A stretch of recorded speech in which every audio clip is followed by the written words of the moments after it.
So, ngayon, October 6 is 44th monthsary natin. So, 44 months na tayong magbablog. So, uli, nagpapasalamat tayo dun sa mga nagturo sa atin paano, no?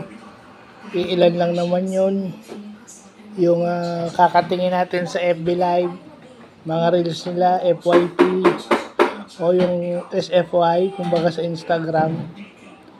So, doon mo nagsimula lahat yon. Kaya ako natuto almost 3.5 years ago.